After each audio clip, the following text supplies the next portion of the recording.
Hey guys, welcome to our weekly news show here on Backstage with Millionaires. I'm Caleb, your host, and we have a very exciting show for you guys this week because we're going to be talking about, for the first time in some time actually, cryptocurrencies, NFTs, blockchain. These things are happening here in India despite the fact that the government seems to be trying to figure out what they want to do with this. They're still not sure whether they want to ban it or whether they're going to accept it, but with some legislation, some regulation. But Chingari, a short video sharing app, is going ahead full steam. They're putting their entire social media network on blockchain, specifically Solana. Now, you might have already picked up on the fact that I don't always know what terminology to use here. This whole blockchain and cryptocurrency space is still very new to me, so forgive me if I use the wrong terms throughout this portion of the video, but I'm gonna try my best to explain what's going on here because I think it is a very big deal. So Chingari is a platform, a short video sharing platform that is being used by more than 50 million people. And these aren't people that just downloaded the app once and they don't really use it. These are monthly active users. 50 million of them. And this platform is going completely blockchain. It's going completely NFT and cryptocurrency. So what does that actually mean? All of the pieces of content on this platform are going to become NFTs. And the creators of those NFTs, those pieces of content, can actually sell them to other people on the platform. So they can actually make money. Now you're thinking, these are just tokens, right? The token is actually called the Gari token. But these tokens can be cashed out. You can go to a cryptocurrency exchange and turn them into fiat currency. So this is a real money-making platform now. And a lot of social media platforms allow you to make money. For example, YouTube. That's how we sustain ourselves. We earn ad revenue. But this is a completely different approach from the Web 2.0 approach where there's advertisements shown on these pieces of content, and then you, the creator, get to keep a very small portion, the crumbs, essentially, and the company itself keeps the lion's share. With Web 3.0, though, with platforms like Chingari, the creators take the lion's share. Now, I don't fully understand the business model just yet of Chingari, how they're actually going to be making money going forward, whether they're going to be taking a percentage or a cut or a royalty of every sale of NFTs, every sale of a piece of content on this platform in the form of Gari tokens, or whether they're going to be just holding Gari tokens. Maybe there is some initial pool of tokens that they're holding onto as a company. And so as people get onto this platform and as they sell Gari tokens and the value of these tokens goes up, then that small pool, that portion of the tokens Chingari has held on to, if those tokens are going to go up in value, and that's the model here, or whether they're going to be just letting ads remain on the platform and they're going to be making money from these ads the way that a normal social media platform would. Now, I think another interesting part of this story is the fact that this is not being built on Ethereum. This Gari token, this NFT marketplace, this blockchainification of Chingari is not happening on Ethereum, it's happening on Solana. You guys might have heard of Solana. We haven't talked about it here on the show because it's not really directly relevant to India, but it has, in the last few months, become extremely popular because it's a much faster and much more affordable alternative to Ethereum, which is just for a single transaction on Ethereum can take a very long time, or it can end up being extremely expensive. So what I'm wondering, as a bit of an outsider here, not being directly involved in the blockchain space myself, is would this have been possible on Ethereum? Or is this only an opportunity that Chingari has been able to seize because of the skyrocketing popularity of Solana? So let me know what your thoughts are on that in a comment down below. And also, let me know whether you think Backstage with Millionaires should start posting on Chingari. We've never really taken other social media platforms seriously, whether they be short video apps. When TikTok was a thing here in India, a lot of people told us to start posting on TikTok. We never went ahead with that.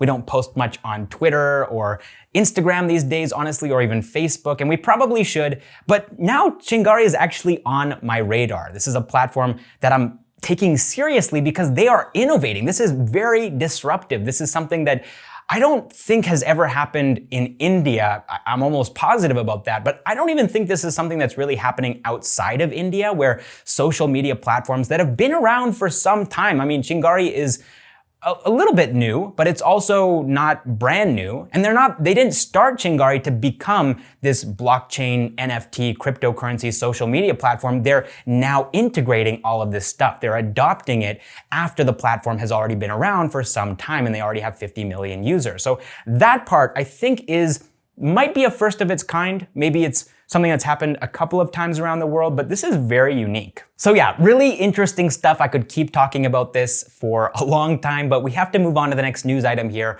Ola's COO and CFO have exited the company.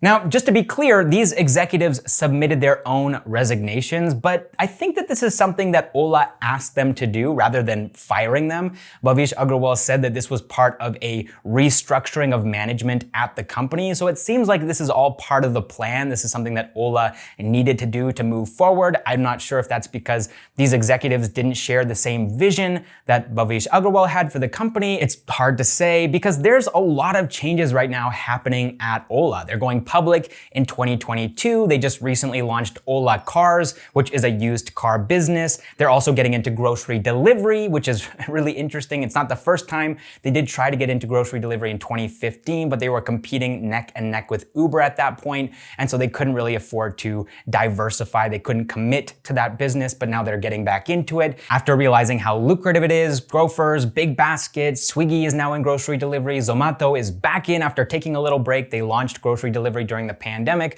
then they shut it down and now they're opening it back up again. So it looks like Ola wants to be a part of all of these really hot spaces. You've got Ola Electric with their EVs, their super successful S1 and S1 Pro. Yeah, this is an exciting time for Ola. Okay, let's move on to the next news item now. We've got two IPOs that have been approved, Nykaa and PolicyBazaar. Now, a couple of things to note here about Nykaa's IPO specifically. They were initially planning to raise 4,000 crore rupees, but it looks like that number might go up as high as 5,300 crore rupees. Also, they might end up going public as early as next month. And one other thing, which is a little bit disappointing, is that they may still only be able to allocate 10% of this IPO to retail investors, people like you and me. And the reason for that is they only became profitable in the financial year of 2020. And according to the rules set out by the Securities and Exchange Board of India, you have to be profitable for at least 3 years to allocate more than 10% to retail investors. So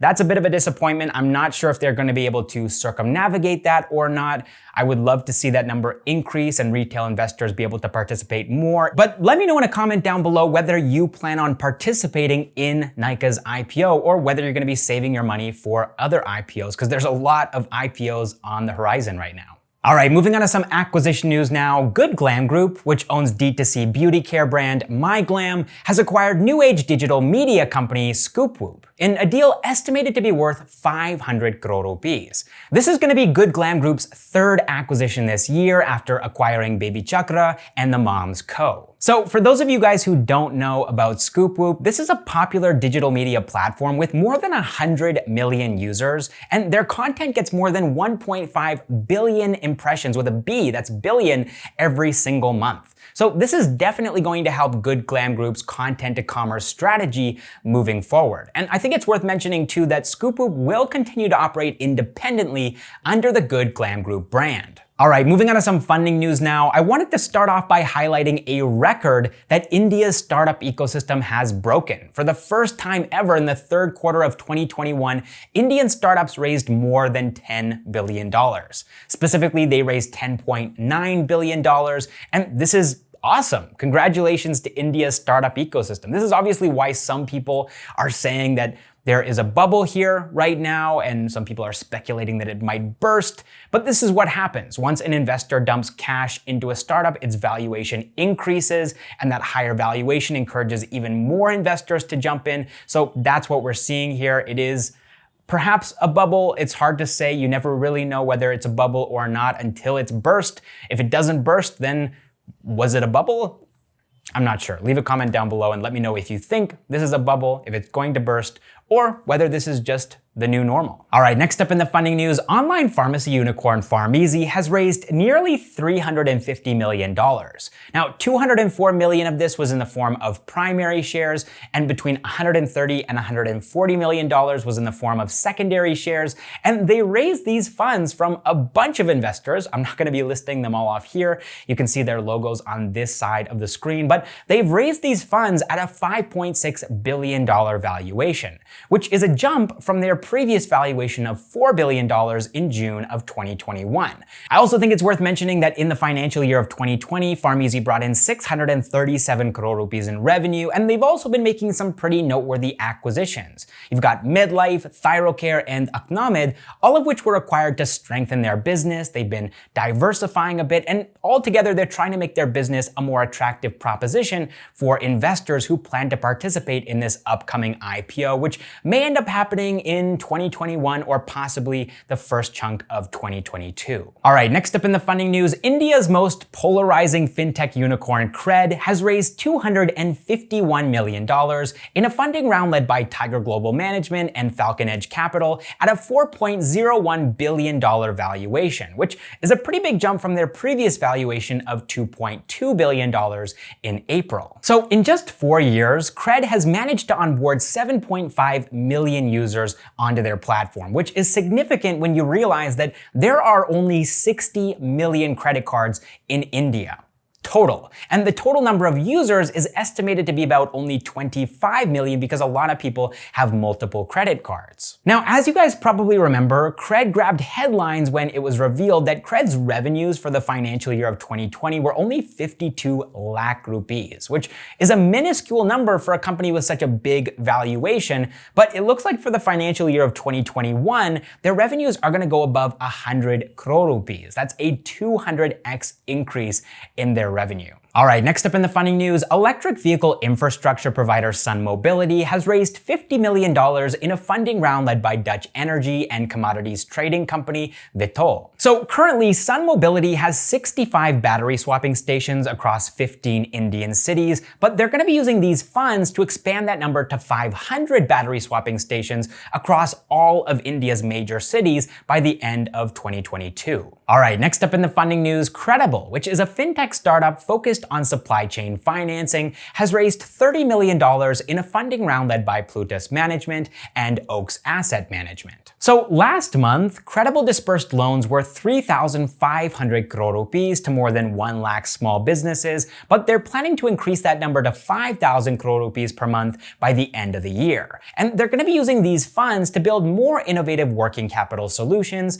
for small businesses. All right, that is all the startup news that I have for you guys this week. I hope you enjoyed the video. I hope you learned something from it. And if you did, it would mean a lot to us if you could hit the like button, share this video with a friend or two, and of course, if you haven't already subscribed, now would be a great time to do so. We post new videos every single week about Indian startups, entrepreneurs, and the latest news. Also, I wanted to say a big thanks to all of our Backstage with Millionaires members, our unicorns, our decacorns, and our hectacorns.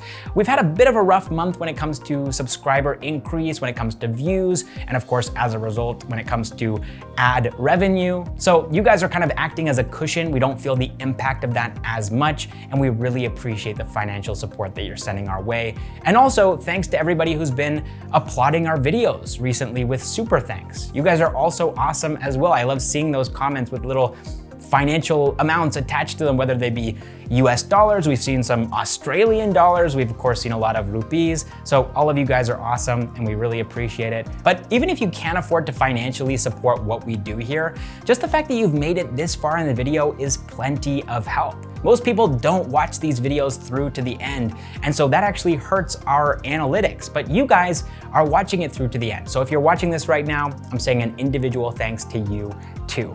All right, thank you guys so much for watching this episode of Backstage with Millionaires, and I will see you in the next one.